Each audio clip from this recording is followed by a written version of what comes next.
Ada satu kisah yang sangat menarik di dalam kitab suci yang mungkin bagaimana seseorang pemuda bisa mempertahankan kehidupannya untuk tidak tercemar oleh karena dosa. Karena memang dia lebih spesifik dan juga lebih membahas kepada hal tersebut, yaitu Yusuf. Bagaimana dia seorang pemuda yang dapat mempertahankan hidupnya untuk tidak mencemarkan dirinya dengan perbuatan dosa, walaupun sebenarnya kesempatan yang dia alami, kesempatan yang dia miliki sangat banyak, sangat besar, dan kalaupun dia lakukan itu tidak terlalu bermasalah, ya, karena memang pasti akan banyak hal-hal yang dapat ditutupi. Tetapi pemikiran kita dengan pemikiran Yusuf sangat berbeda, ya, karena kehidupan dia adalah bukan oleh karena didorong ketakutan kepada manusia, bukan didorong oleh karena takut dihukum secara badani, tetapi yang dia renungkan dan dia pikirkan adalah dia takut kepada Tuhan, karena Tuhan adalah Maha Tahu. Apapun yang dilakukan oleh manusia, sekecil apapun yang dilakukan oleh manusia, Tuhan itu tahu. Dan tidak ada yang tersembunyi di hadapan Tuhan. Jadi itu faktor utama yang melatar belakangi kenapa Yusuf tidak mau mencemarkan dirinya. Ya, sampai dia berkata-kata, ya, masakan aku harus berbuat dosa terhadap Tuhan. Nah ini satu hal yang luar biasa yang dimiliki oleh seorang pemuda yang bernama Yusuf. Dia bukan berpikir tentang dirinya dan lingkungannya, tidak. Tetapi dia ingat bahwa Tuhan itu memperhatikan setiap langkah kehidupan manusia. Sekecil apapun Tuhan itu memperhatikan.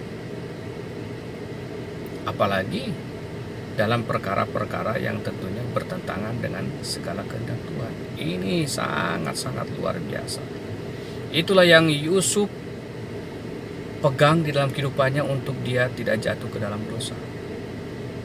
Ya, karena dia ingin hidup selalu baik dan benar di hadapan Tuhan. Dia tidak mau mengecewakan Tuhan. Sudah begitu banyak penderitaan yang dia alami, tetapi yang luar biasanya adalah dia tidak pernah mau mengecewakan akan hati Tuhan dengan perbuatan yang benar.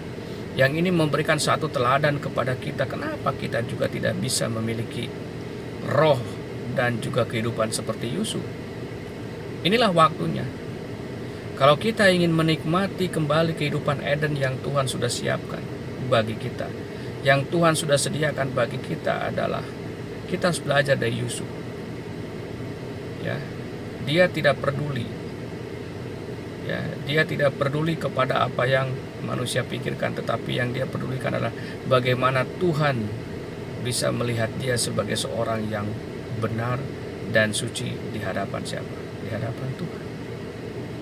Ini nilai yang terkandung dari kisah yang sebetulnya panjang bila menceritakan secara detail, tetapi intinya sangat simpel saja. Bagaimana yang dia lakukan itu adalah oleh karena dia dasarnya adalah oleh karena dia takut akan Tuhan, bukan takut kepada manusia.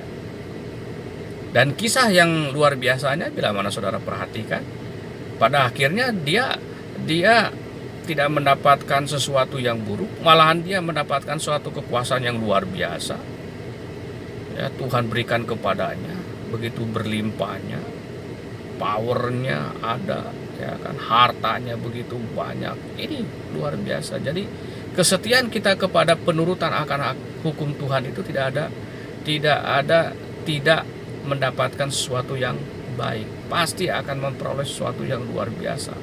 Dan Yusuf tentunya telah menikmati. Dan bagi kita, ya tentunya ini menjadi satu tantangan.